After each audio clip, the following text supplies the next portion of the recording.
नहीं तो मुझे नेम करना पड़ेगा आपको।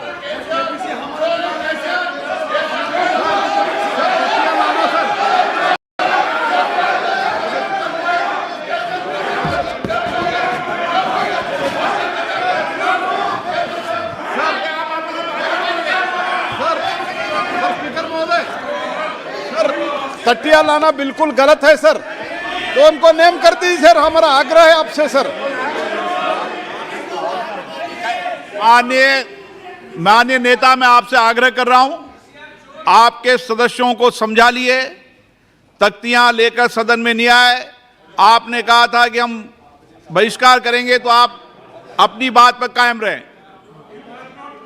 पिछले 3 दिन से कर रहा था साहब, हम लोग का डिमांड है जेपीसी को करने के लिए, जेपीसी डालने के लिए, और जेपीसी नहीं डाल रहे थे साहब। अभी हम लोग जो है ना प्रधानमंत्री जी का सामने भी हम लोग को जो ये मुद्दा को रखना चाहता था, आपका सामने भी रखा है और हाउस का सामने भी रखा है। अभी हम लोग जो है ना सर इस बात से जो है ना हम लोग वॉकआउट कर रहे हैं।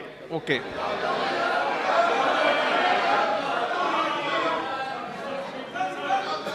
बैठ जाइए आप।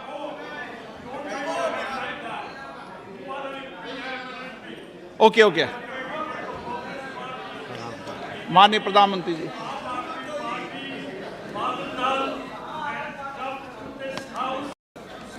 आदरणीय अध्यक्ष जी, सबसे पहले बजट पे मैं राष्ट्रपति जी के अभिभाषण पर धन्यवाद करता हूं, और ये मेरा सौभाग्य रहा है कि मुझे पहले भी कई बार राष्ट्रपति जी के अभिभाषण पर धन्यवाद करने का अवसर मिला है।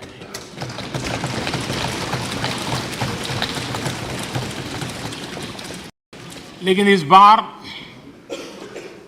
मैं धन्यवाद के साथ साथ राष्ट्रपति महोदया जी का अभिनंदन भी करना चाहता हूं।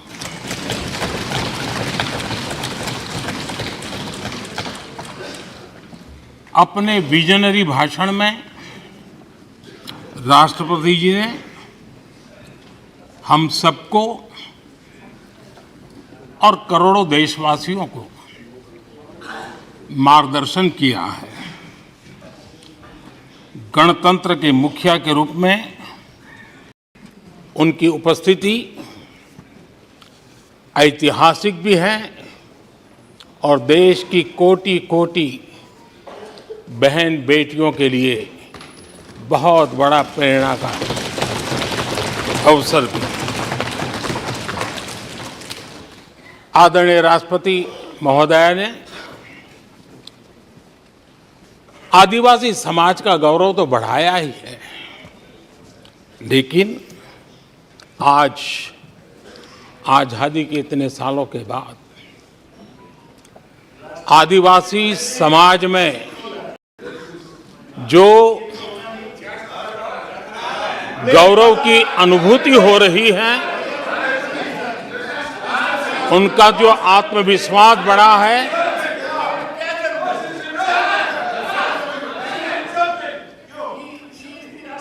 और इसके लिए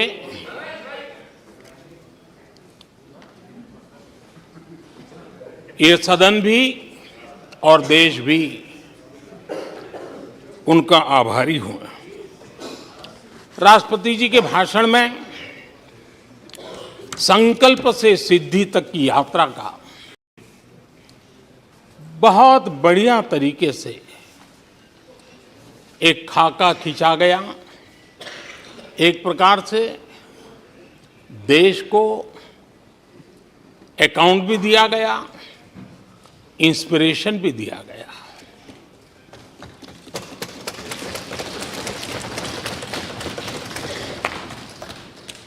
आदरणीय अध्यक्ष जी,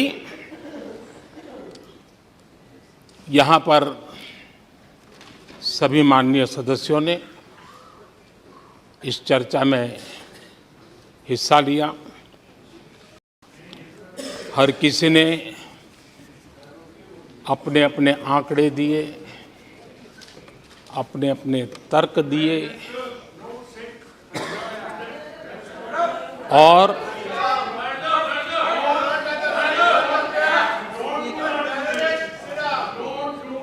अपनी रुचि, प्रवृत्ति, प्रकृति के अनुसार सबने अपनी बातें रखी और जब इन बातों को गौर से सुनते हैं, उसे समझने का जब प्रयास करते हैं, तो ये भी ध्यान में आता है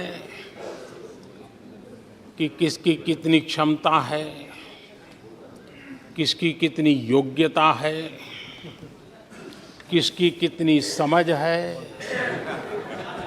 और किसका क्या इरादा है। ये सारी बातें प्रकट होती ही हैं और देश भली भांति तरीके से उसका मूल्यांकन भी करता है। मैं चर्चा में शामिल सभी माननीय सदस्यों का हृदय से आभार व्यक्त करता हूं, लेकिन मैं देख रहा था कल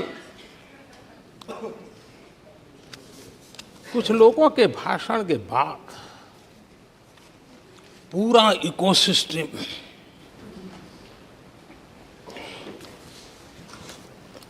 समर्थक उछल रहे थे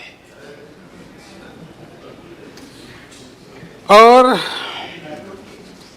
खुश होकर के कहने लगे, ये हुई है। सदस्य, मैं अंतिम बार बोल रहा हूं, आप सीट पर बैठे बैठे नहीं बोले, आप वरिष्ठ सदस्य हैं और कोई शब्दों को नहीं, गलत,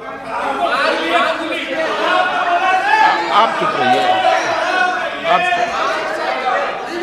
नो नो,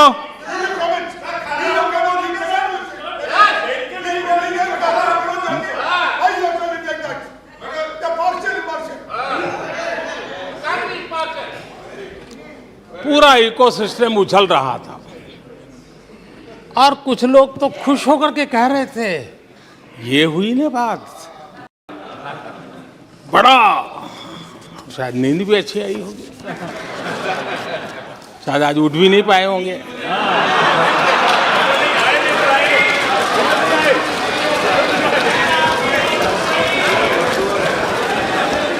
और ऐसे लोगों के लिए कहा गया है, बहुत अच्छे ढंग से कहा गया है, ये कह कह कर के हम, ये कह कह कर हम दिल को बहला रहे हैं, ये कह कह के हम दिल को बहला रहे हैं, वो अब चल चुके हैं, वो अब चल चुके हैं, वो अब आ रहे हैं। माननीय अध्यक्ष जी, जब राष्ट्रपति जी का भाषण हो रहा था, कुछ लोग कन्नी भी काट गए और एक बड़े नेता महामहिम राष्ट्रपति जी का अपमान भी कर चुके हैं। जनजातीय समुदाय के प्रति,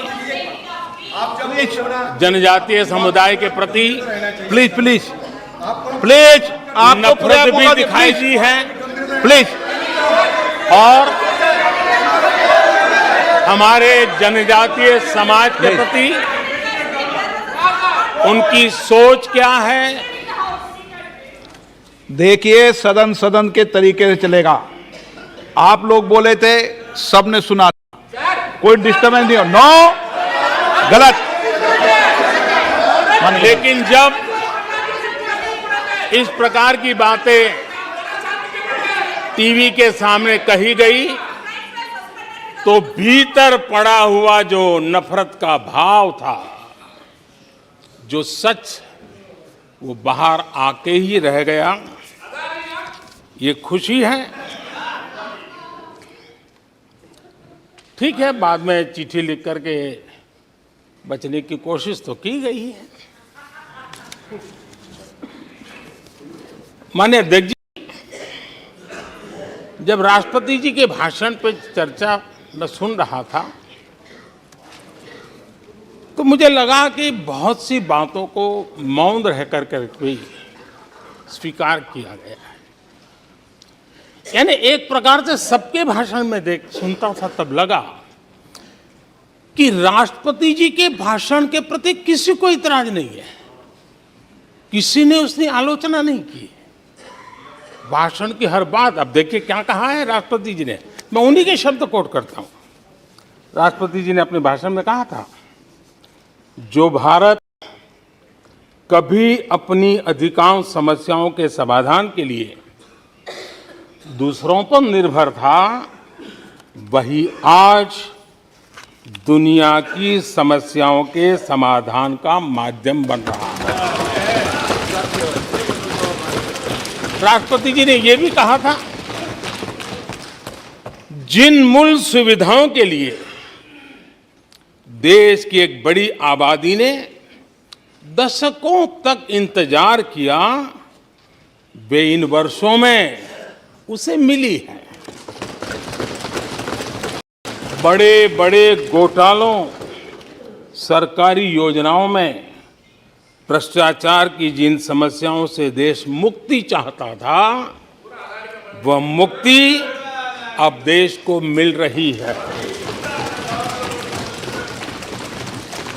पॉलिसी पैरालिसिस की चर्चा से बाहर आकर आज देश और देश की पहचान तेज विकास और दूरगामी दृष्टि से लिए गए फैसलों के लिए हो रही है।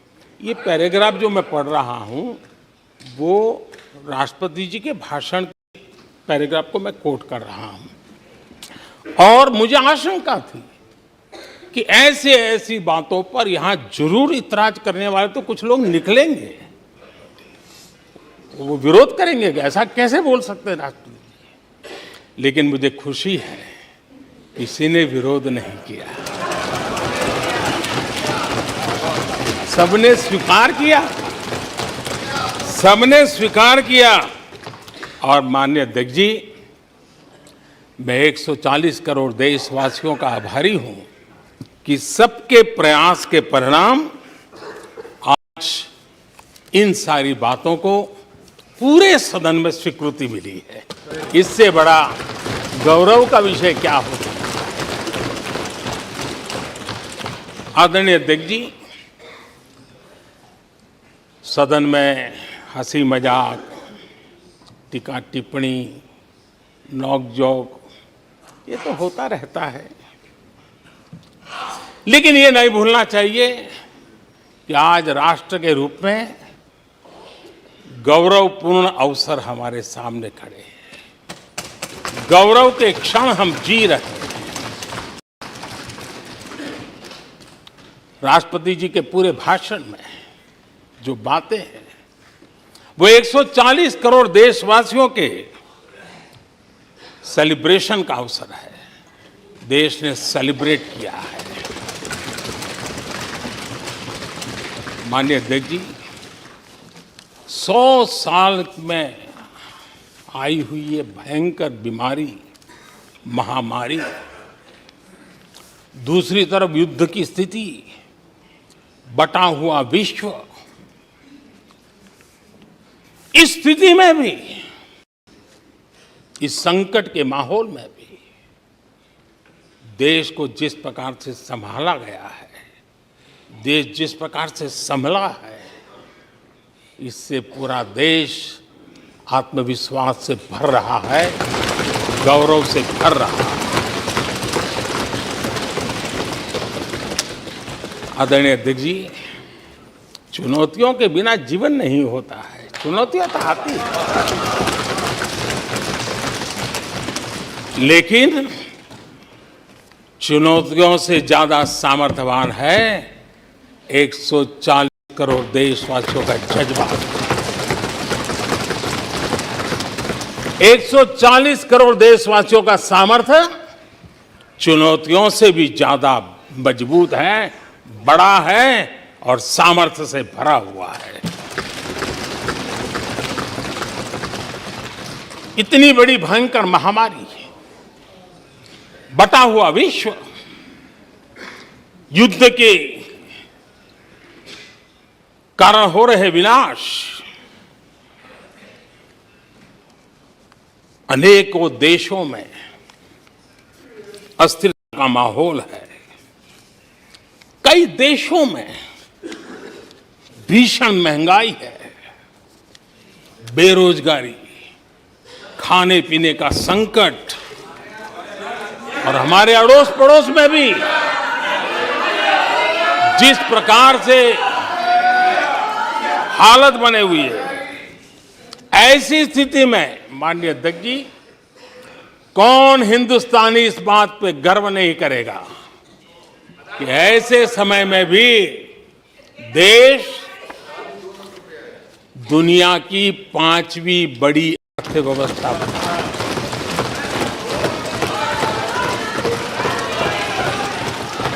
आज पूरे विश्व में भारत को लेकर के पॉजिटिविटी है, एक आशा है, भरोसा है। और माननीय अध्यक्ष जी, ये भी खुशी की बात है कि आज भारत को विश्व के समृद्ध देश ऐसे G20 समूह की अध्यक्षता का अवसर भी मिला। ये देश के लिए गर्व की बात है। ये देश के लिए गर्व की बात है। 140 करोड़ देशवासियों के लिए गौरव की बात है।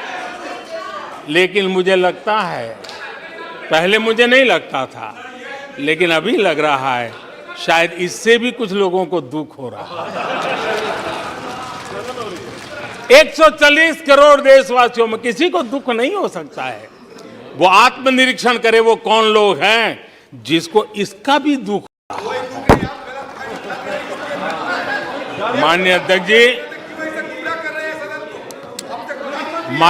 जी,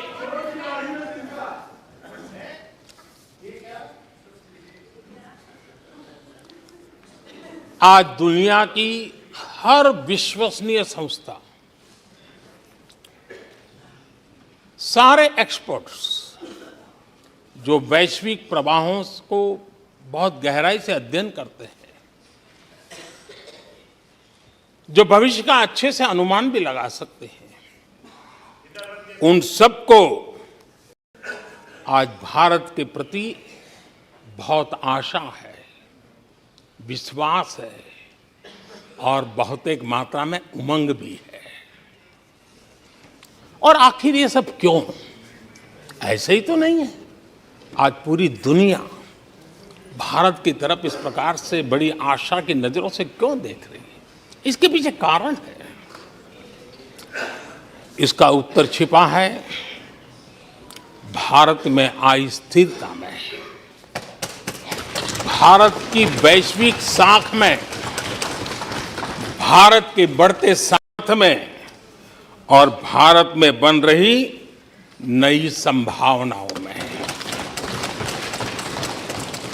माननीय अध्यक्ष जी, हमारी रोजमर्रा की जिंदगी में जो बातें हो रही है, उसी को मैं अगर शब्दबद्ध करूं और कुछ बातें उदाहरण से समझाने की कोशिश करूं। अब आप देखिए, भारत में 1-2-3 दशक अस्थिरता के रहे, आज स्थिरता है, पॉलिटिकल स्टेबिलिटी है, स्टेबल गवर्नमेंट भी है, डिसिसिव गवर्नमेंट है।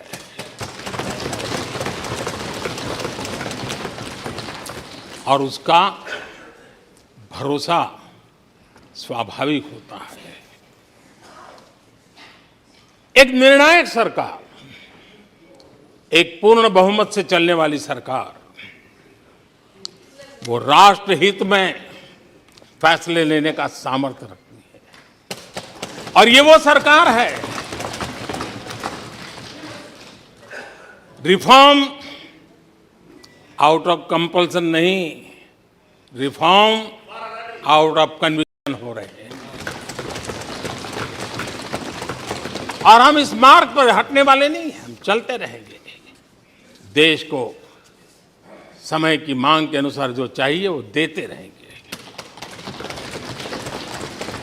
माननीय अध्यक्ष जी, एक और उदाहरण की तरफ मैं जाना चाहूंगा। इस कोरोना काल में मेड इन इंडिया वैक्सीन तैयार हुई। भारत ने दुनिया का सबसे बड़ा वैक्सीनेशन अभियान चलाया। और इतना ही नहीं, अपने करोड़ों नागरिकों को मुफ्त वैक्सीन के टीके लगाए। इतना ही नहीं,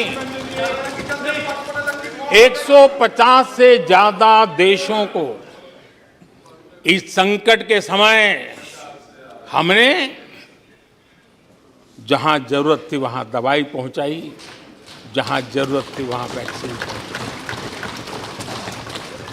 और आज विश्व के कई देश हैं जो भारत के विषय में इस बात पर बड़े गौरव से विश्व के मंच पर धन्यवाद करते हैं, भारत का गौरवगान करते हैं। उसी प्रकार से तीसरे एक पहलू की तरफ ध्यान देते हैं। इसी संकट काल में आज भारत का डिजिटल इंफ्रास्ट्रक्चर, जिस तेजी से डिजिटल इंफ्रास्ट्रक्चर ने अपनी ताकत दिखाई है, एक आधुनिकता की तरफ बदलाव किया है, पूरा विश्व इसका अध्ययन कर रहा है। मैं पिछले दिनों G20 समिट में बाली में था। डिजिटल इंडिया की चारों तरफ वाहवाही हो रही थी और बहुत क्यूरियोसिटी थी कि देश कैसे कर रहा है। कोरोना काल में दुनिया के बड़े बड़े देश, समृद्ध देश अपने नागरिकों को आर्थिक मदद पहुंचाना चाहते थे, नोटें छापते थे, बांटते थे, लेकिन बांट नहीं पाते थे। ये देश हैं जो एक फ्रिक्शन ऑफ सेकंड में लाखों करोड़ों रुपए देशवासियों के खाते में जमा करवा दिया। हजारों करोड़ रुपए ट्रांसफर हो जाते हैं। एक समय था छोटी छोटी टेक्नोलॉजी के लिए देश तरसता था। आज देश में बहुत बड़ा फर्क महसूस हो रहा है। टेक्नोलॉजी के क्षेत्र में देश बड़ी ताकत के साथ आगे बढ़ रहा है।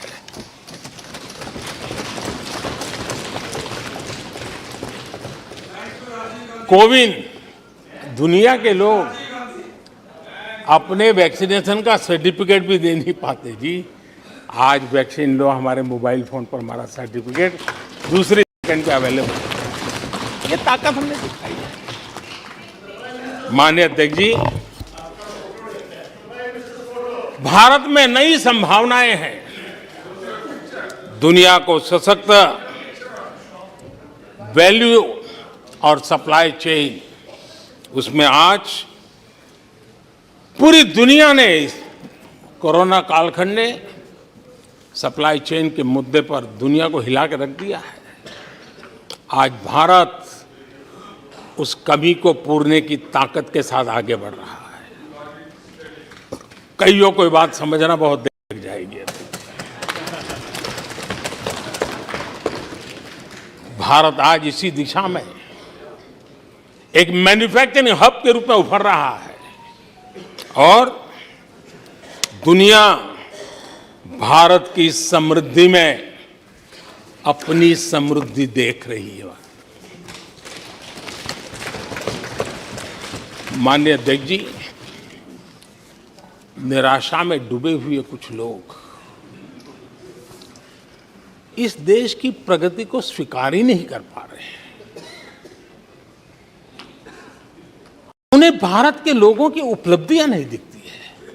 अरे 140 करोड़ देशवासियों के पुरुषार्थ और प्रयास का परिणाम है, जिसके कारण आज दुनिया में डंका बजना शुरू हुआ है। उन्हें भारत के लोगों के पुरुषार्थ और परिश्रम से प्राप्त उपलब्धियां उनको नजर नहीं आ रही हैं। माननीय अध्यक्ष जी, पिछले 9 वर्ष में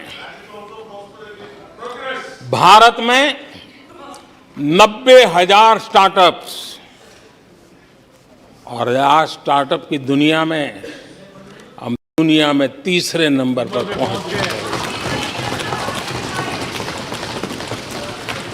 एक बहुत बड़ा स्टार्टअप इकोसिस्टम आज देश के टायर 2, टायर 3 सिटीज में भी पहुंच चुका है। हिंदुस्तान के हर कोने में पहुंचा है। भारत के युवा सामर्थ्य की पहचान बनता जा रहा है। माननीय अध्यक्ष जी, इतने कम समय में और कोरोना के विकट कालखंड में 108 यूनिकॉर्न बने हैं, और एक यूनिकॉर्न का मतलब होता है उसकी वैल्यू 6-7 हजार करोड़ से ज्यादा होती है। ये देश के नौजवानों ने करके दिखाया। माननीय अध्यक्ष जी, आज भारत दुनिया में मोबाइल मैन्युफैक्चरिंग में दुनिया में दूसरा बड़ा देश बन गया है। घरेलू विमान यात्री, डोमेस्टिक एयर ट्रैफिक में आज विश्व में हम तीसरे नंबर पर पहुंच चुके हैं। एनर्जी कंजम्पशन प्रगति के एक मानदंड माना जाता है। आज भारत एनर्जी कंजम्पशन में दुनिया में एक कंज्यूमर के रूप में तीसरे नंबर पर हम पहुंच चुके हैं। रिन्यूएबल एनर्जी की कैपेसिटी में हम दुनिया में चौथे नंबर पर पहुंच चुके हैं। स्पोर्ट्स, कभी हमारी कोई पूछ नहीं होती थी, कोई पूछता नहीं था। आज स्पोर्ट्स की दुनिया में हर स्तर पर भारत के खिलाड़ी अपना रुतबा दिखा रहे हैं, अपना सामर्थ्य दिखा रहे हैं। एजुकेशन समेत हर क्षेत्र में आज भारत आगे बढ़ रहा है। पहली बार, माननीय अध्यक्ष जी, गर्व होगा, पहली बार हायर एजुकेशन में एनरोलमेंट वालों की संख्या 4 करोड़ से ज्यादा हो गई। इतना ही नहीं, बेटियों की भी भागीदारी बराबर होती जा रही है।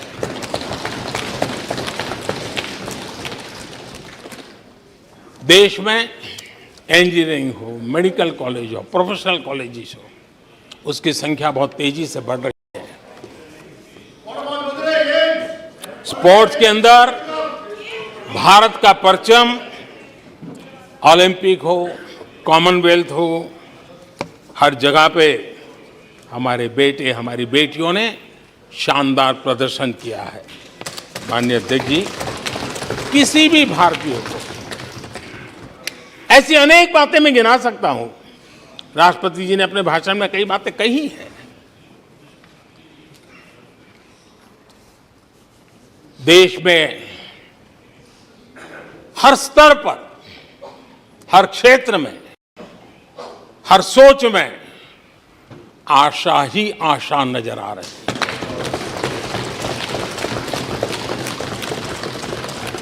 है। एक विश्वास से भरा हुआ देश है, सपने और संकल्प लेकर के चलने वाला देश है। लेकिन यहां कुछ लोग ऐसे निराशा में डूबे हैं, ऐसे निराशा में डूबे हैं। काका हाथरसी ने एक बड़ी मजेदार बात कही थी। काका हाथरसी ने कहा था, आगा पीछा देखकर, आगा पीछा देखकर क्यों होते गमगीन, जैसी जिसकी भावना वैसा दिखे सीन।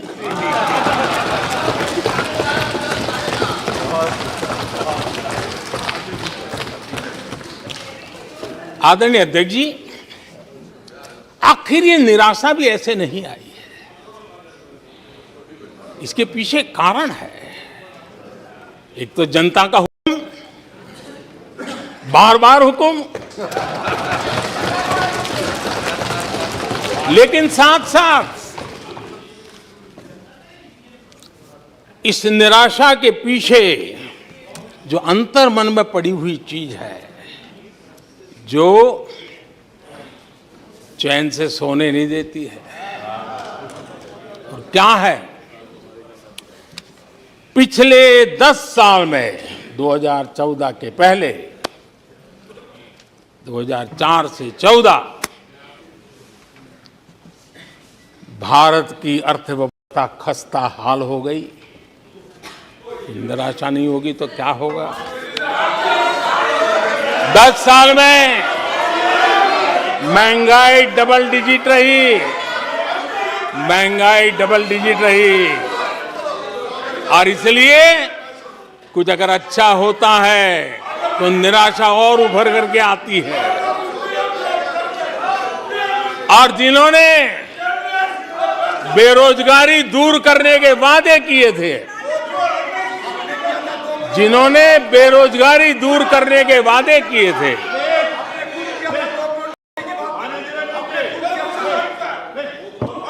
माननीय अध्यक्ष जी, एक बार जंगल में 2 नौजवान शिकार करने के लिए गए और वो गाड़ी में अपनी बंदूक नीचे उतार करके थोड़ा टहलने लगे। उन्होंने सोचा कि थोड़ा अभी आगे चलना है तो थोड़ा जरा हाथ पैर ठीक कर ले, लेकिन गए थे तो बाघ का शिकार करने के लिए, और उन्होंने देखा आगे जाएंगे तो बाघ मिलेगा, लेकिन हुआ ये कि वहीं पर बाघ दिखाई दिया। अभी नीचे उतरे थे, अपनी गाड़ी में बंदूक वहीं पड़ी थी, बाघ दिखा, अब करे क्या? तो उन्हें लाइसेंस दिखाया कि मेरे पास बंदूक का लाइसेंस है।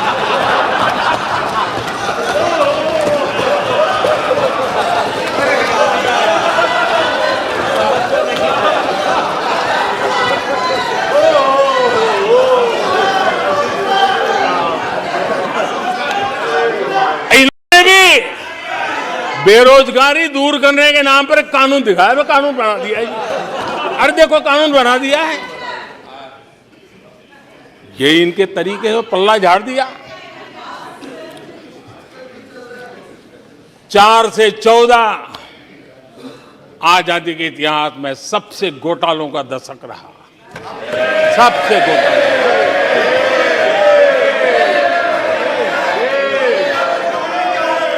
वही 10 साल, यूपीए के वो 10 साल, कश्मीर से कन्याकुमारी, कश्मीर से कन्याकुमारी, भारत के हर कोने में आतंकवादी हमलों का सिलसिला चलता रहा। 10 साल हर नागरिक असुरक्षित था। चारों तरफ यही सूचना रहती थी कि कोई अनजानी चीज को हाथ मत लगाना, अनजानी चीज से दूर रहना, वही खबरें रहती थी। 10 साल में जम्मू कश्मीर से लेकर नॉर्थ ईस्ट तक हिंसा ही हिंसा देश का शिकार हो गया था। उस 10 साल में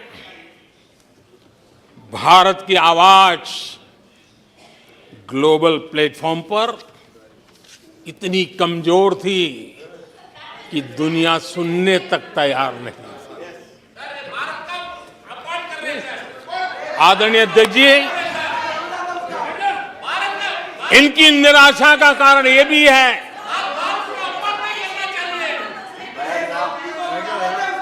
आज जब देश की क्षमता का परिचय हो रहा है, 140 करोड़ देशवासियों का सामर्थ्य खिल रहा है, खुल करके सामने आ रहा है,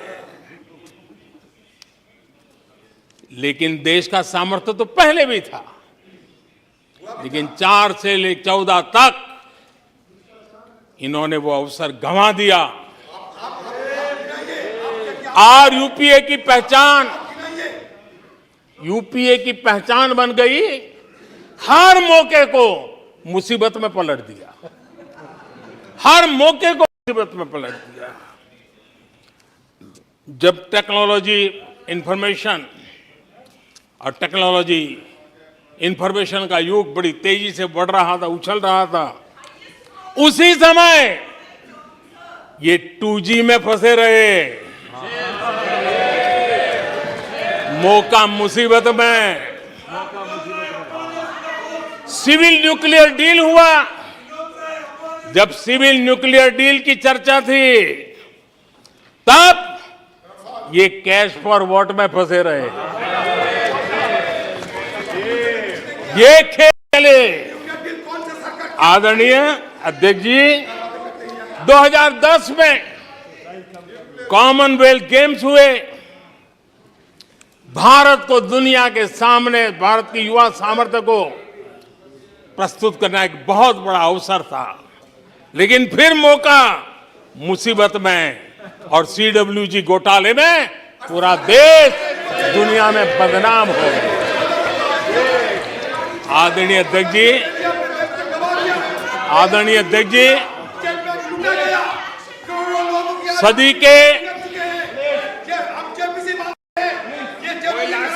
सदी के दूसरे दशक में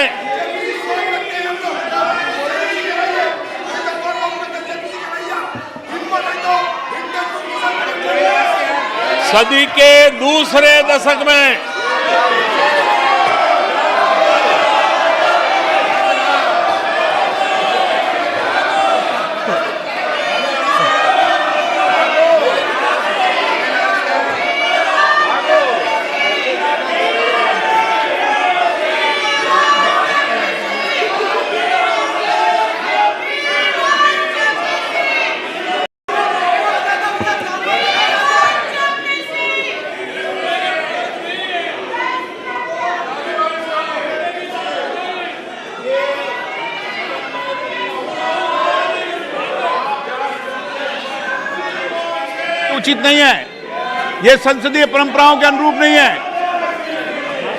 आप बिना तथ्यों के बोलते हैं और फिर सुनते नहीं हैं। प्लीज बैठिए। नो, बैठिए। No no no no no. आदरणीय अध्यक्ष जी,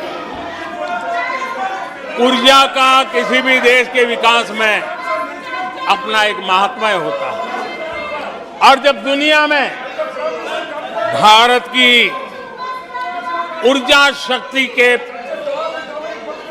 उभार की दिशा में चर्चा की जरूरत थी, इस सदी के दूसरे दशक में हिंदुस्तान की चर्चा ब्लैकआउट के नाते हुई। पूरे विश्व में ब्लैकआउट के वो दिन चर्चा के केंद्र में आ गए, कोयला घोटाला चर्चा में आ गया। आदरणीय अध्यक्ष जी, देश पर इतने आतंकी हमले हुए, 2008 के हमलों को कोई भूल नहीं सकता है, लेकिन आतंकवाद पर सीना तान कर, आंख में आंख मिला करके हमले करने का सामर्थ्य नहीं था, उसे चुनौती को चुनौती देने की ताकत नहीं थी, और उसके कारण आतंकवादियों के हौसले बुलंद होते गए, और पूरा देश 10 साल तक खून बहता रहा मेरे देश के निर्दोष लोगों का। वो दिन गए थे।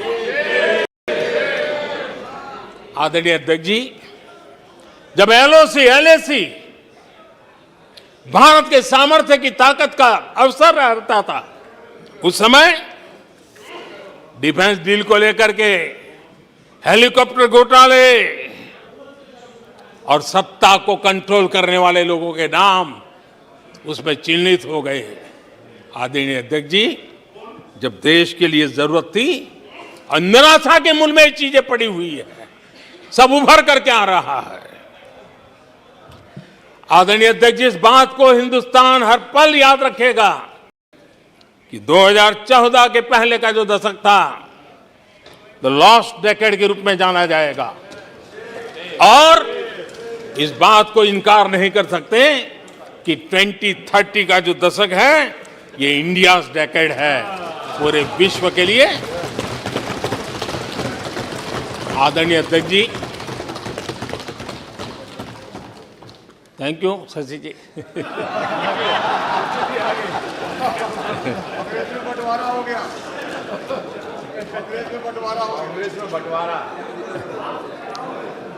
आदरणीय अध्यक्ष जी,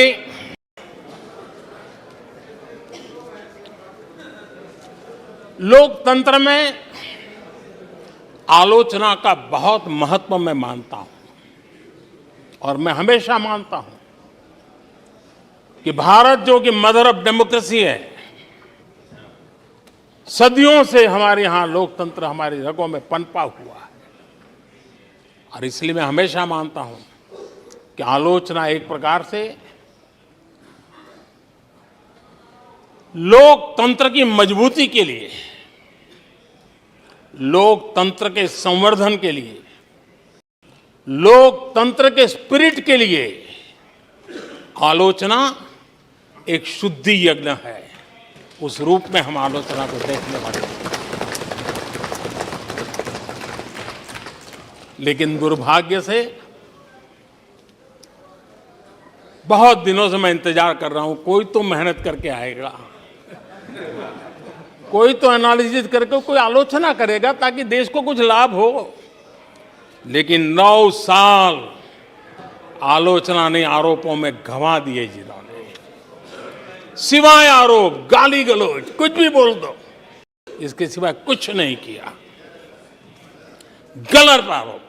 और हाल ये चुनाव हार जाओ, ईवीएम खराब, दे दो गाली।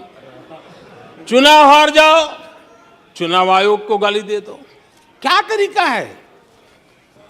अगर कोर्ट में फैसला पक्ष में नहीं आया तो सुप्रीम कोर्ट को गाली दे दो, उसकी आलोचना कर दो। अगर भ्रष्टाचार की जांच हो रही है,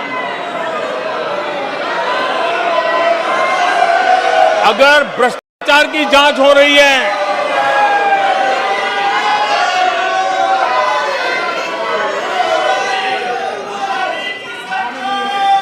माननीय अध्यक्ष जी, अगर भ्रष्टाचार की जांच हो रही है तो जांच एजेंसियों को गाली दो।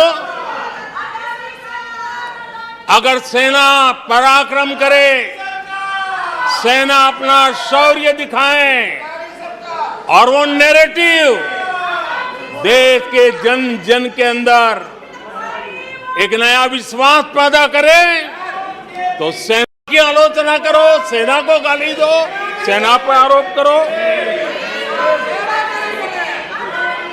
कभी आर्थिक देश की प्रगति की खबरें आए, आर्थिक प्रगति की चर्चा हो, विश्व के सारे संस्थान भारत के आर्थिक गौरवगान करे तो यहां से निकलो, आरबीआई को गाली दो, भारत के आर्थिक संस्थानों को गाली दो। आदरणीय अध्यक्ष जी, हमने 9 साल देखा है माननीय कंस्ट्रक्टिव क्रिटिसिज्म की जगह, माननीय सदन के नेता हैं, आप माननीय सदस्यों को समझा दें। लोकतंत्र के लिए जिसकी ये आवश्यकता है, संसदीय परंपरा के अनुरूप नहीं है कि बैठे बैठे बोलें। नो, गलत, नो, नो, आपने भी बोला है, गलत तरीका है ये। नो, बैठ जाइए, गलत तरीका है। ना, जब सदन के नेता बोल रहे हैं तो आपको मर्यादा से सुनना चाहिए। प्लीज बैठिए। माननीय प्रधानमंत्री जी। माननीय अध्यक्ष जी, पिछले 9 साल हमने देखा है कुछ लोगों की बैंकरप्सी को देखा है कि कंस्ट्रक्टिव क्रिटिसिज्म की जगह कंपल्सिव क्रिटिसिज्म ने ले ली है।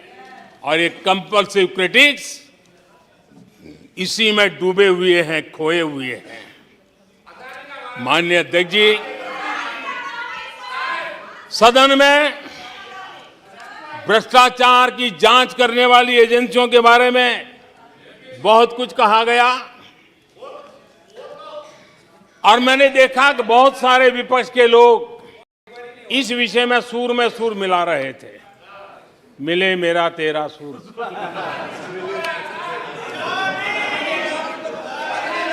आदरणीय अध्यक्ष जी, मुझे लगता था देश की जनता देश के चुनाव के नतीजे ऐसे लोगों को जरूर एक मंच पर लाएंगे, लेकिन वो तो हुआ नहीं। लेकिन इन लोगों ने ईडी का धन्यवाद करना चाहिए कि ईडी के कारण ये लोग एक मंच पे आए हैं। ईडी ने एक लोगों को एक मंच पर ला दिया है।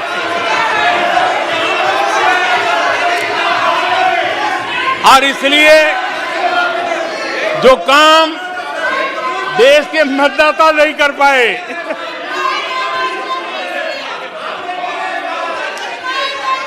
आदरणीय अध्यक्ष जी, मैं कई बार सुन रहा हूं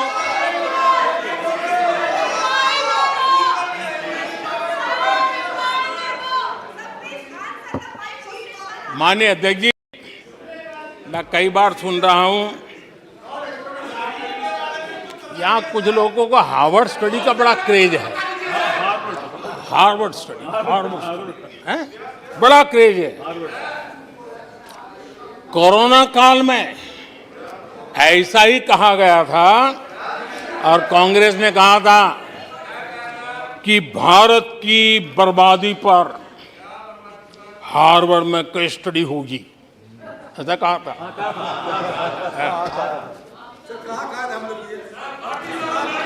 और कल फिर सदन में हार्वर्ड यूनिवर्सिटी में स्टडी की बात कल फिर हुई। लेकिन माननीय अध्यक्ष जी, बीते वर्षों में माननीय अध्यक्ष जी, बीते वर्षों में हार्वर्ड में एक बहुत बढ़िया स्टडी हुई है, बहुत इंपॉर्टेंट स्टडी हुई है। और उस स्टडी है, उसका टॉपिक क्या था मैं जरूर सदन को बताना चाहूंगा। और ये स्टडी हो चुकी है। स्टडी है the rise and decline of India's Congress party. ये स्टडी हो चुका है और मुझे विश्वास है अध्यक्ष जी, मुझे विश्वास है भविष्य में कांग्रेस की बर्बादी पर सिर्फ हार्वर्ड नहीं, बड़े बड़े विश्वविद्यालयों में अध्ययन होना ही होना है और डुबाने वाले लोगों पर भी होने वाला है। आदरणीय अध्यक्ष जी, मैं ऐसे लोगों के लिए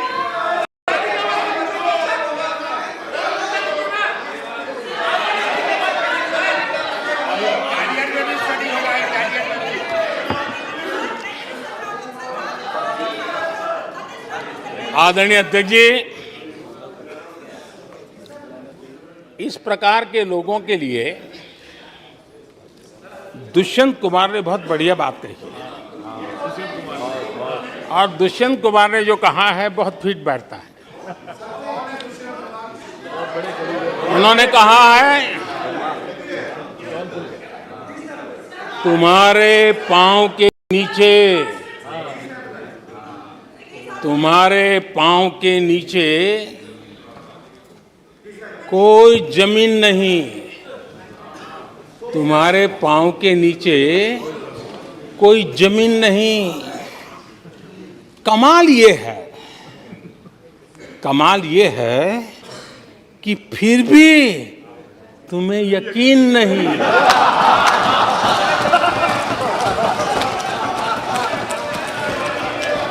माननीय अध्यक्ष जी,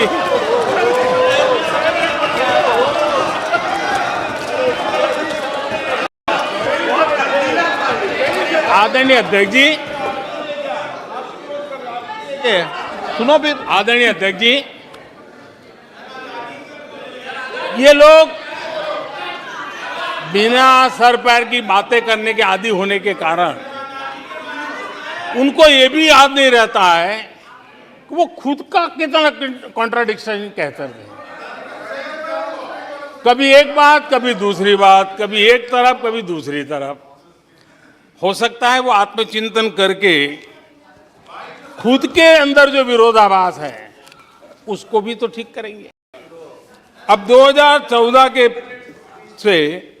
2014 से ये लगातार कोस रहे हैं, हर मौके पर कोस रहे हैं, भारत कमजोर हो रहा है, भारत की कोई सुनने को तैयार नहीं है, भारत की दुनिया में कोई वजूद नहीं रहा, न जाने क्या क्या कहा। और अब क्या कह रहे हैं? अब कह रहे हैं कि भारत इतना मजबूत हो गया है कि दूसरे देशों को दबकाकर फैसले करवा रहा है।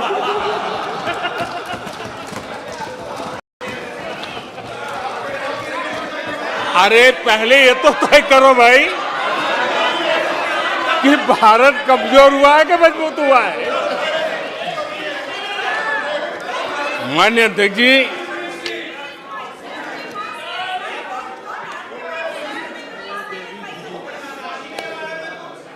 माननीय अध्यक्ष जी, कोई भी जीवंत संगठन होता है,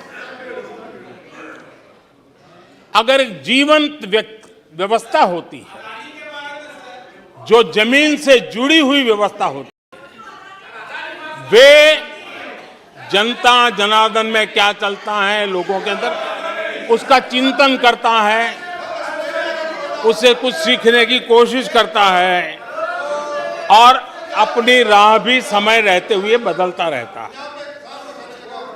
लेकिन जो अहंकार में डूबे होते हैं, जो बस सब कुछ हम ही को ज्ञान है, सब हमारा ये सही सही है, ऐसी जो सोच में जीते हैं,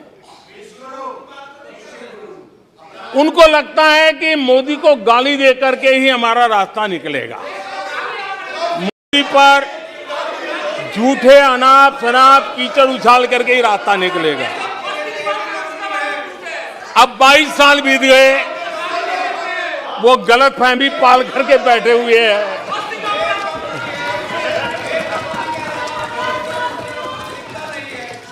आदरणीय अध्यक्ष जी, मोदी पे भरोसा अखबार की सुर्खियों से पैदा नहीं हुआ है। मोदी पे ये भरोसा टीवी पर चमकते चेहरों से नहीं हुआ है। जीवन खपा दिया है, पल पल खपा दी है, देश के लोगों के लिए खपा दी है, देश के उज्जवल भविष्य के लिए खपा दी है।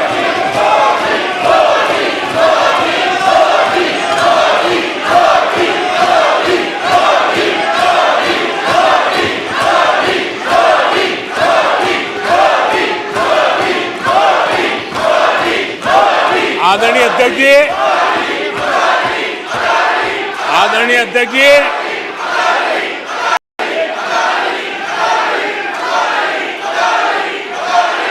आदरणीय अध्यक्ष जी,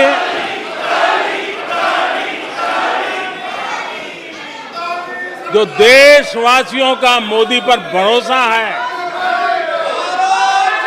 ये इनकी समझ के दायरे से बाहर है और समझ के दायरे से भी काफी ऊपर है। क्या ये झूठे आरोप लगाने वालों पर मुफ्त राशन प्राप्त करने वाले मेरे देश के 80 करोड़ देशवासी क्या कभी उन पर भरोसा करेंगे क्या?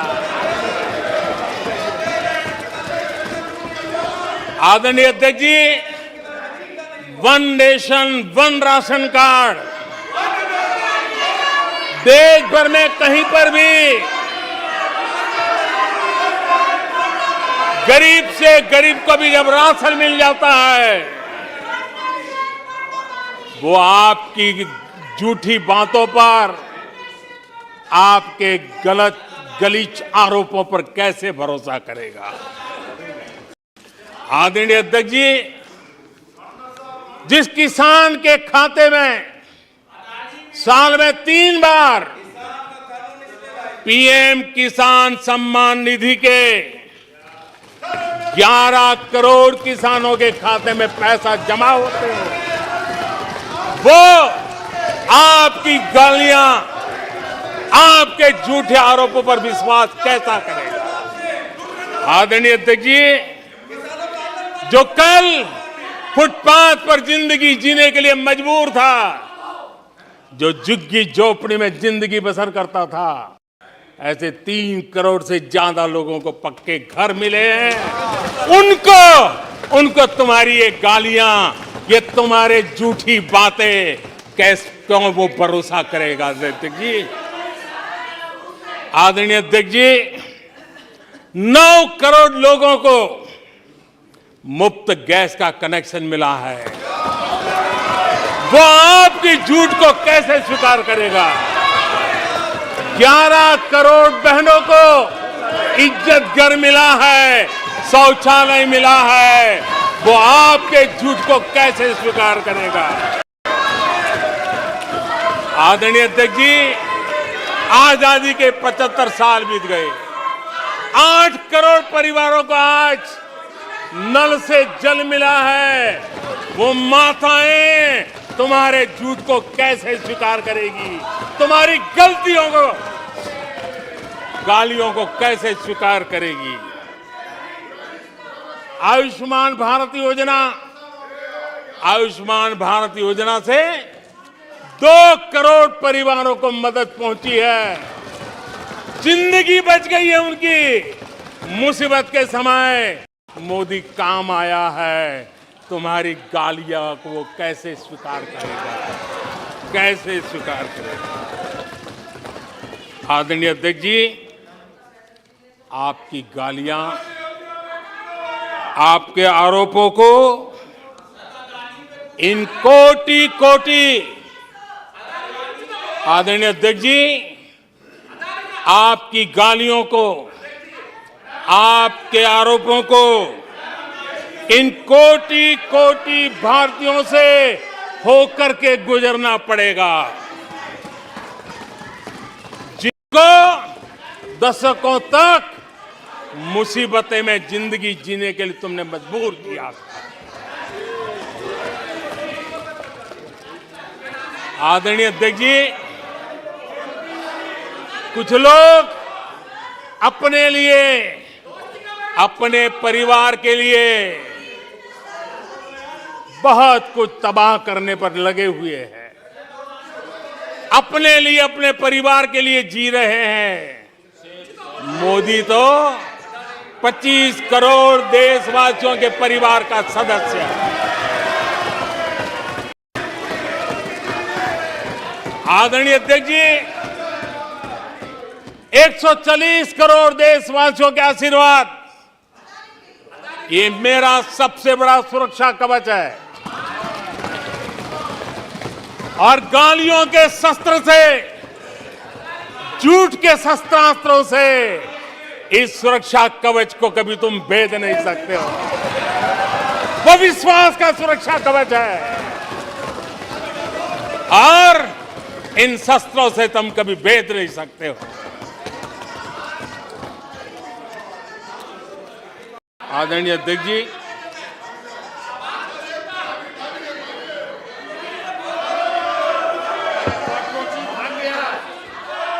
आने सदस्य प्लीज, नहीं, ये तरीका उचित नहीं है आपका, कोई तरीका उचित नहीं है। नो, इस तरीके से सदन नहीं चलेगा, मैं आपको बता देता हूं। नो, तरीका गलत है। बैठिए, बैठिए। क्या सदन है, संसद है, बैठकर टिप्पणी करते हैं? सदन के नेता बोलते हैं जब कुछ शांत रखा करो, मर्यादा रखा करो चीजों की।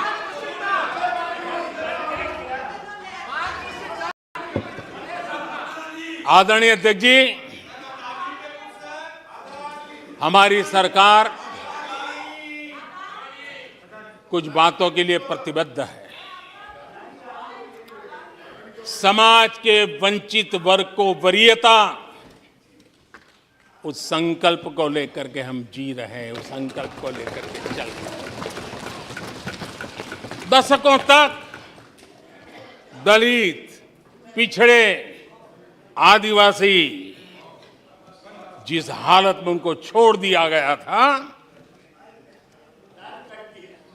वो सुधार नहीं आया जो संविधान निर्माताओं ने सोचा था, जो संविधान निर्माताओं ने निर्दिष्ट किया था।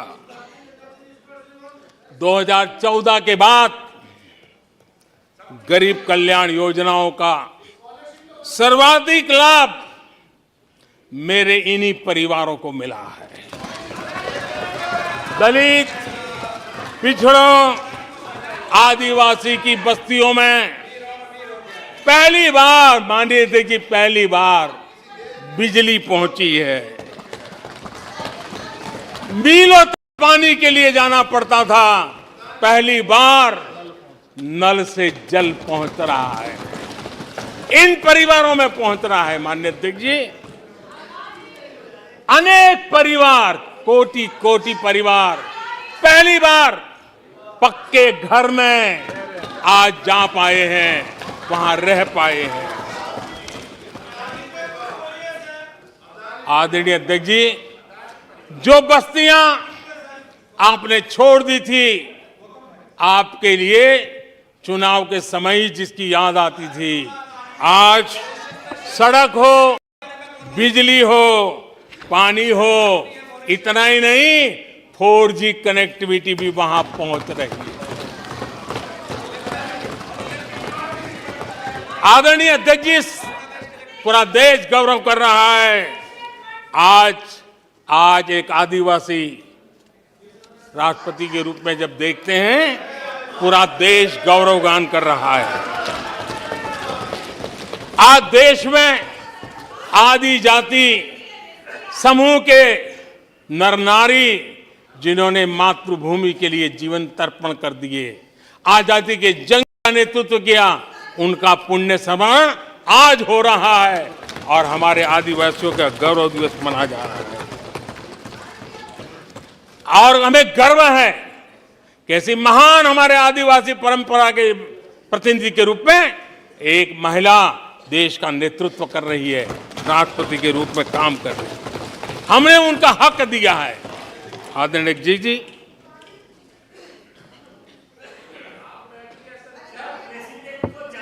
आदरणीय अध्यक्ष जी, हम पहली बार देख रहे हैं।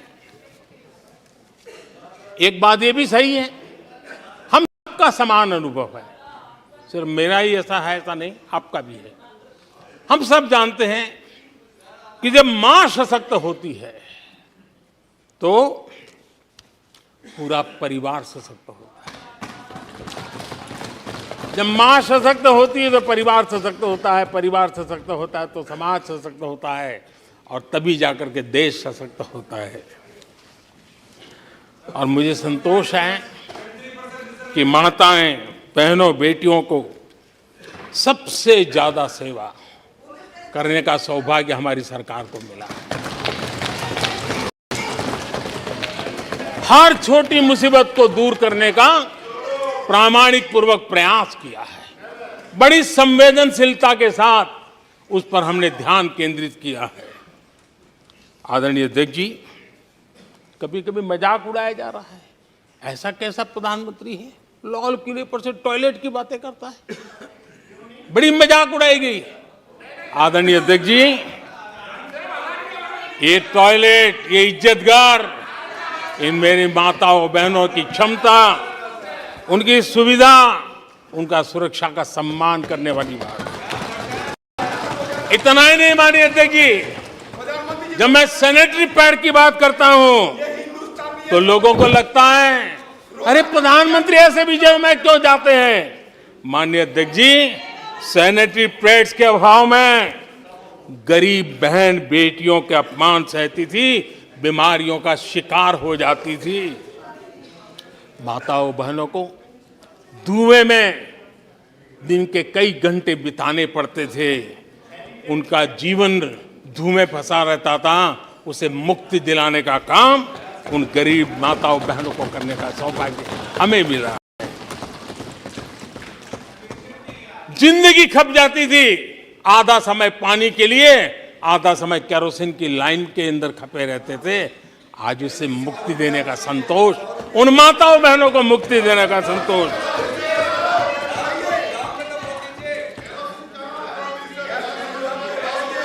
माननीय अध्यक्ष जी, जो पहले चलता था, अगर वैसा ही हम चलने देते, शायद कोई हमें सवाल भी नहीं पूछता कि मोदी जी ये क्यों नहीं किया, वो क्यों नहीं किया, क्योंकि देश को आपने ऐसी स्थिति में ला दिया था कि इससे बाहर निकल ही नहीं सकता था। वैसी निराशा में देश को झोंक कर रखा हुआ था। हमने उज्ज्वला योजना से धुएं से मुक्ति दिलाई, जल जीवन से पानी दिया, बहनों के सशक्तिकरण के लिए काम किया, 9 करोड़ बहनों को सेल्फ हेल्प ग्रुप, स्वयं सहायता समूह से जोड़ना, माइनिंग से लेकर के डिफेंस तक आज माताओं बहनों को, बेटियों को अवसर खोल दिए हैं। ये खोलने का काम हमारी सरकार ने किया है। आदरणीय अध्यक्ष जी, इस बात को हम याद करें, वोट बैंक की राजनीति ने देश के सामर्थ्य को कभी कभी बहुत बड़ा गहरा धक्का पहुंचाया है, और उसी का परिणाम है कि देश में जो होना चाहिए, जो समय पे होना चाहिए था, उसमें काफी देर हो गई। आप देखिए, मध्यम वर्ग, लंबे समय तक मध्यम वर्ग को पूरी तरह नकार दिया गया, उसकी तरफ देखा तक नहीं गया। एक प्रकार से वो मान के चला कि हमारा कोई नहीं, अपने ही बलबूते पर जो हो सकता है करते चलो। वो अपनी पूरी शक्ति बेचारा खपा देता था। लेकिन हमारी सरकार, एनडीए सरकार ने मध्यम वर्ग की ईमानदारी को पहचाना है, उन्हें सुरक्षा प्रदान की है, और आज हमारा परिश्रमी मध्यम वर्ग देश को नई ऊंचाई पर ले जा रहा है। सरकार के विभिन्न योजनाओं से मध्यम वर्ग को कितना लाभ हुआ है, माननीय अध्यक्ष जी, मैं उदाहरण देता हूं। 2014 से पहले जीबी डेटा, क्योंकि आज युग बदल चुका है, ऑनलाइन दुनिया चल रही है, हर एक के हाथ में मोबाइल पड़ा हुआ है, कुछ लोगों के जेब फटे हुए हो तो भी मोबाइल तो होता ही है।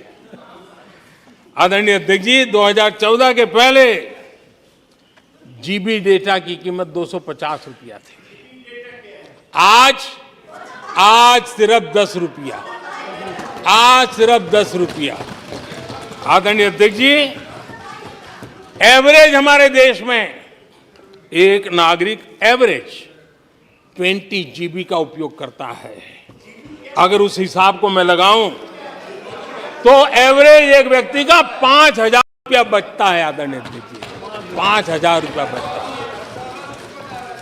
आदरणीय अध्यक्ष जी, जन औषधि स्टोर आज पूरे देश में आकर्षण का कारण बने हैं, क्योंकि मध्यम वर्ग का परिवार, उसको अगर परिवार में सीनियर सिटीजन है, डायबिटीज जैसी बीमारी है, तो 1,000, 2,000, 2,500, 3,000 की दवाई हर महीना लेनी पड़ती है। जन औषधि केंद्र में जो दवाई बाजार में 100 रुपये में मिलती है, जन औषधि में 10 रुपये, 20 रुपये में मिलती है। आज 20,000 करोड़ रुपया मध्यम वर्ग का जन औषधि के कारण बढ़ा है। माननीय अध्यक्ष जी, हर मध्यम वर्गीय परिवार की एक सपना रहता है खुद का घर बने, और अर्बन इलाके में होम लोन के लिए बड़ी व्यवस्था करने का काम हमने किया, और रेरा का कानून बनाने के कारण जो कभी इस प्रकार के तत्व मध्यम वर्ग की मेहनत की कमाई को सालों तक डुबो कर रख देते थे, उसमें से मुक्ति दिला करके उसको एक नया विश्वास देने का काम हमने किया, और उसके कारण खुद का घर बनाने की उसकी सहूलियत बढ़ गई है। आदरणीय अध्यक्ष जी, हर मध्यम वर्गीय परिवार को अपने बच्चों के भविष्य के लिए उसके उच्च शिक्षा के लिए उसके मन में रहता है, मंसूबा रहता है। वो चाहता है आज जितनी मात्रा में मेडिकल कॉलेजेस हो, इंजीनियरिंग कॉलेज हो, प्रोफेशनल कॉलेजों की संख्या बढ़ाई गई है, सीटें बढ़ाई गई हैं, उसने मध्यम वर्ग के एस्पिरेशन को बहुत उत्तम तरीके से एड्रेस किया है। उसको विश्वास होने लगा है कि उनके बच्चों का उज्जवल भविष्य निर्धारित है। आदरणीय अध्यक्ष जी, देश को आगे बढ़ाना है तो भारत को आधुनिकता की तरफ गए बिना कोई चारा नहीं, और समय की मांग है कि अब समय नहीं गवा सकते, और इसलिए हमने इंफ्रास्ट्रक्चर की तरफ बहुत बड़ा ध्यान दिया है। और ये भी माने स्वीकार रखा, भारत की एक जमाने में पहचान थी गुलामी के कालखंड के पहले। गुलामी के कालखंड के पहले ये देश आर्किटेक्चर के लिए, इंफ्रास्ट्रक्चर के लिए दुनिया में उसकी एक ताकत थी, पहचान थी। गुलामी के कालखंड में सारा नष्ट हो गया। देश आजाद होने के बाद वो दिन दोबारा में आएगा ऐसी आशा थी, लेकिन वो भी समय बीत गया। जो होना चाहिए था, जिस गति से होना चाहिए, जिस स्केल से होना चाहिए था, वो हम नहीं कर पाए। आज उसमें बहुत बड़ा बदलाव इस दशक में देखा जा रहा है। सड़क हो, समुद्री मार्ग हो, व्यापार हो, वाटरवेज हो, हर क्षेत्र में आज इंफ्रास्ट्रक्चर का कायाकल्प देख रहा है। हाईवे पर रिकॉर्ड निवेश हो रहा है। माननीय अध्यक्ष जी, दुनिया भर में आज चौड़ी सड़कों की बात होती है। भारत में चौड़ी सड़कें, हाईवे, एक्सप्रेस आज देश की नई पीढ़ी देख रही है। भारत में वैश्विक स्तर के अच्छे हाईवे, एक्सप्रेस दिखे, इस दिशा में हमारा काम है। पहले रेलवे इंफ्रास्ट्रक्चर अंग्रेजों ने जो देकर के गए, उसी पर भी हम बैठे रहे, उसी को हमने अच्छा मान लिया, गाड़ी चलती थी। आदरणीय अध्यक्ष जी, वो समय था, आदरणीय अध्यक्ष जी, जो समय था, जिस प्रकार से अंग्रेजों छोड़ करके गए थे, उसी भाव में जीते रहे। और रेलवे की पहचान क्या बन गई थी? रेलवे यानी धक्का मुक्की, रेलवे यानी एक्सीडेंट, रेलवे यानी लेट लतीफ। यही यानी एक स्थिति थी। लेट लतीफ में एक कहावत बनी गई थी, रेलवे यानी लेट लतीफी। एक समय था हर महीने एक्सीडेंट होने वाली घटनाएं बार बार आती थी। एक समय था एक्सीडेंट एक किस्मत बन गई थी। लेकिन अब ट्रेनों के अंदर वंदे भारत की मांग, हर एमपी चिट्ठी लिखता है, मेरे यहां वंदे भारत चालू करो। आज रेलवे स्टेशनों का कायाकल्प हो रहा है, आज एयरपोर्ट का कायाकल्प हो रहा है। 70 साल में 70 एयरपोर्ट, 70 साल में 70 एयरपोर्ट, 9 साल में 70 एयरपोर्ट। देश में वाटरवेज भी बन रहा है। आज वाटरवेज पर ट्रांसपोर्टेशन हो रहा है। आदरणीय अध्यक्ष जी, देश आधुनिकता की तरफ बढ़े, इसके लिए आधुनिक इंफ्रास्ट्रक्चर को बल देते हुए, आदरणीय अध्यक्ष जी,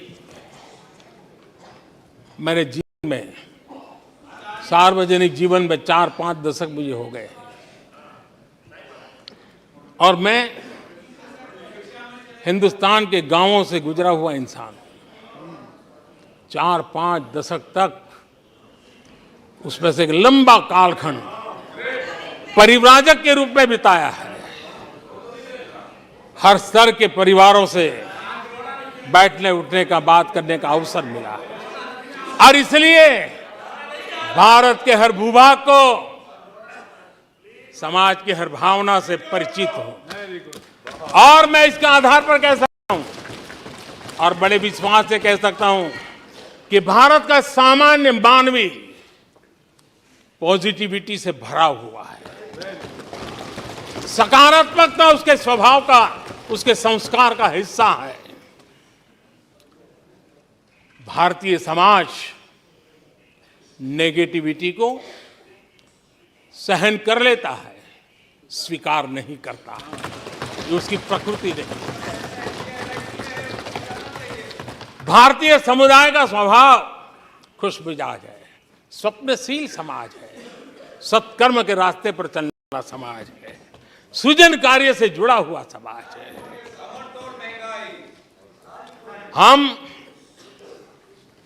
मैं आज कहना चाहूंगा, जो लोग सपने लेकर के बैठे हैं कि कभी यहां बैठते थे, फिर कभी मौका मिलेगा, ऐसे लोग जरा 50 बार सोचें, अपने तौर तरीकों पर जरा पुनर्विचार करें। लोकतंत्र में आपको भी आत्मचिंतन करने की आवश्यकता है। आधार आज डिजिटल लेन देन का सबसे बड़ा महत्वपूर्ण अंग बन गया। आपने उसको भी निराधार करके रख दिया था, अब उसके भी पीछे पड़ गए थे। उसको भी रोकने के लिए कोर्ट कचहरी तक को छोड़ा नहीं था। जीएसटी को न जाने क्या क्या कह दिया गया, पता नहीं, लेकिन आज हिंदुस्तान की अर्थव्यवस्था को और सामान्य मानवी को जीवन सुगम बनाने में जीएसटी ने एक बहुत बड़ी भूमिका अदा की। वो जमा एचएएल को कितनी गालियां दी गई, किस प्रकार से बड़े बड़े फोरम का मिसयूज किया गया। आज एशिया का सबसे बड़ा हेलीकॉप्टर बनाने वाला हब बन चुका है। यहां से तेजस हवाई जहाज सैकड़ों की संख्या में बन रहे हैं। भारतीय सेना के हजारों करोड़ रुपए का ऑर्डर आज एचएएल के पास है। भारत के अंदर आज वाइब्रेंट डिफेंस इंडस्ट्री आगे आ रही है। आज भारत डिफेंस एक्सपोर्ट करने लगा है। माननीय अध्यक्ष जी, हिंदुस्तान के हर नौजवान को गर्व होता है। निराशा में डूबे हुए लोगों से अपेक्षा नहीं है। आदरणीय अध्यक्ष जी, आप जानते हैं भली भांति, समय सिद्ध कर रहा है। जो कभी यहां बैठते थे, वो वहां जाने के बाद भी फेल हुए हैं। वहां जाने के बाद भी फेल हुए हैं और देश पास होता जा रहा है, डिस्टिंक्शन पे जा रहा है। और इसलिए समय की मांग है कि आज निराशा में डूबे हुए लोग थोड़ा स्वस्थ मन रख के आत्मचिंतन करें। आदरणीय अध्यक्ष जी, यहां जम्मू कश्मीर की भी चर्चा हुई, जम्मू कश्मीर की भी चर्चा हुई।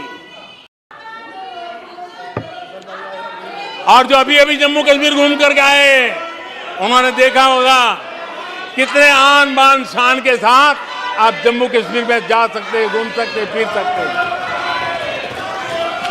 आदरणीय अध्यक्ष जी, पिछली शताब्दी के उत्तरार्ध में, आदरणीय अध्यक्ष जी, पिछली शताब्दी के उत्तरार्ध में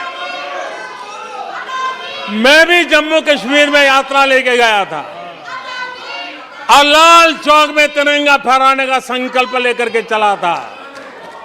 और तब आतंकवादियों ने पोस्टर लगाए थे, आतंकवादियों ने पोस्टर लगाए थे उस समय, और कहा था कि देखते हैं किसने अपनी मां का दूध पिया है, जो लाल चौक में आके तिरंगा फहराता है। पोस्टर लगे थे।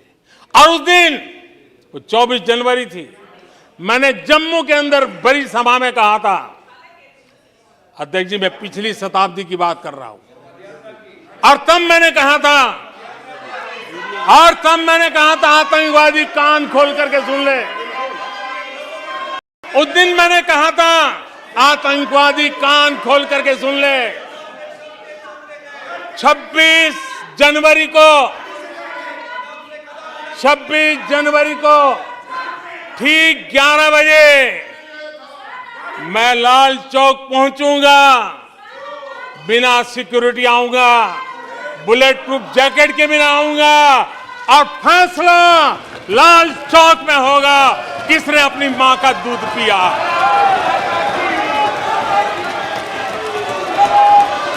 वो समय था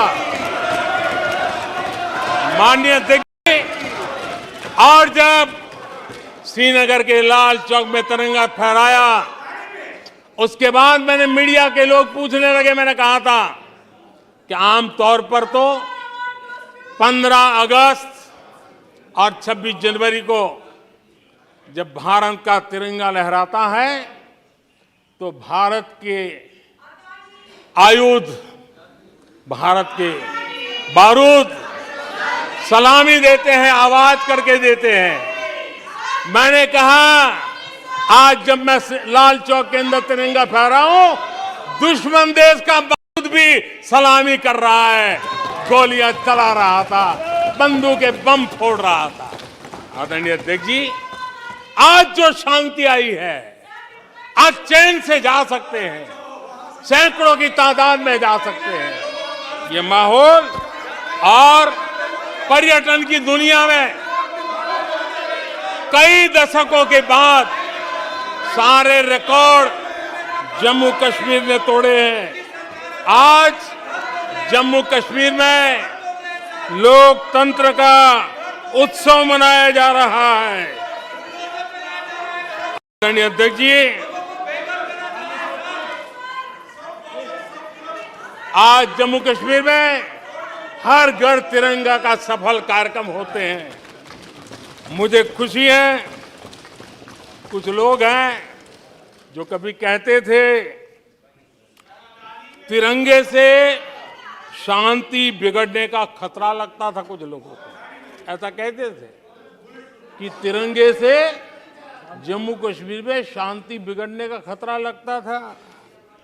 वक्त देखिए, वक्त का मजा देखिए, अब वो भी तिरंगा यात्रा में शरीक हो रहे हैं।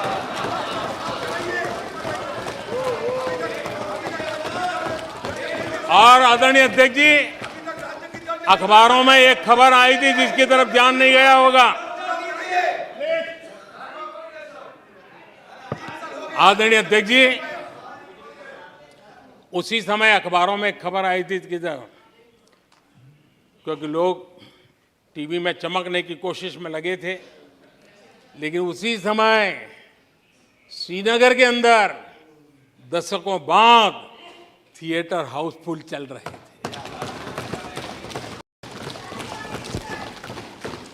और अलगाववादी दूर दूर तक नजर नहीं आते थे। अब ये भी देश ने देखा है। आदरणीय अध्यक्ष जी, अभी हमारे साथी आखिरी हमारे माननीय सदस्य नॉर्थ ईस्ट के लिए कह रहे थे। मैं कहूंगा जरा एक बार नॉर्थ ईस्ट हो आइए। आपके जमाने का नॉर्थ ईस्ट और आज के जमाने का नॉर्थ ईस्ट देखिए। आधुनिक चौड़े हाईवे हैं, रेल की सुख सुविधा वाली सफर है, आप आराम से जहाज से जा सकते हैं।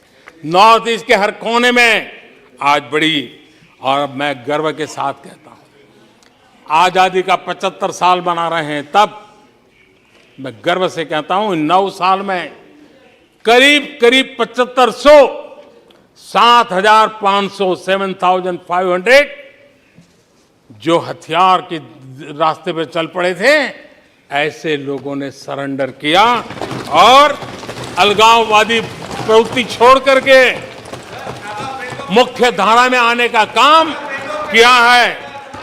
आदरणीय अध्यक्ष जी, आज त्रिपुरा में लाखों परिवारों को पक्का घर मिला है, उसकी खुशी में मुझे शरीक होने का अवसर मिला।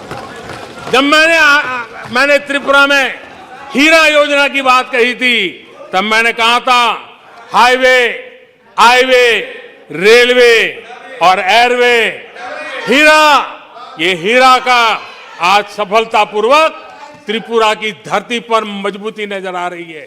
त्रिपुरा तेज गति से आज भारत की विकास यात्रा का भागीदार बना है।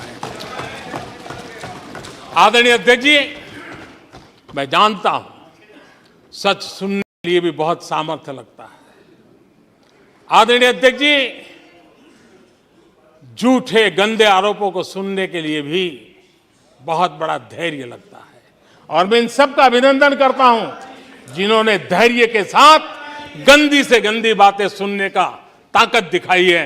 ये अभिनंदन के अधिकारी है। लेकिन जो सच सुनने का सामर्थ्य नहीं रखते हैं, वो कितनी निराशा की गर्त में डूब चुके होंगे, इसका देश आज सबूत देख रहा है। माननीय अध्यक्ष जी,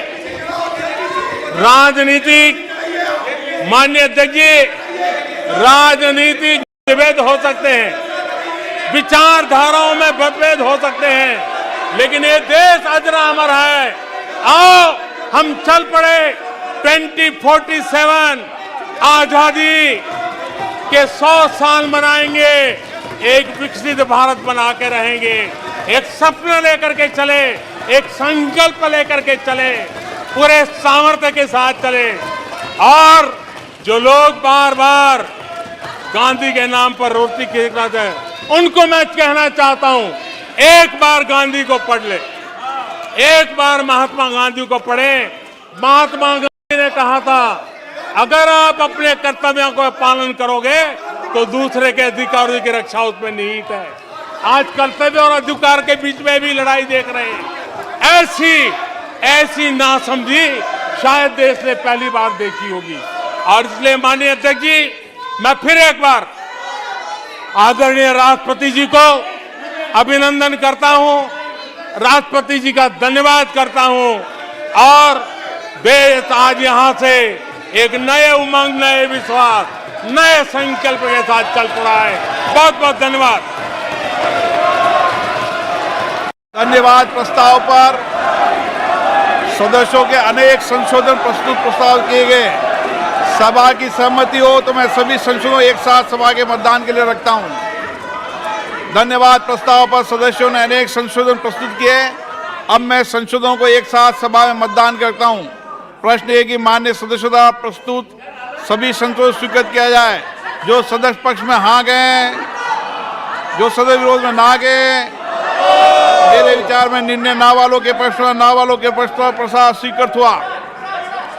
प्लीज बैठिए, प्लीज बैठिए, माननीय सर प्लीज 1 मिनट बैठिए, 1 मिनट बैठो साहब, 1 मिनट बैठो पहले आप, 1 मिनट बैठिए आप प्लीज। 1 minute sitting.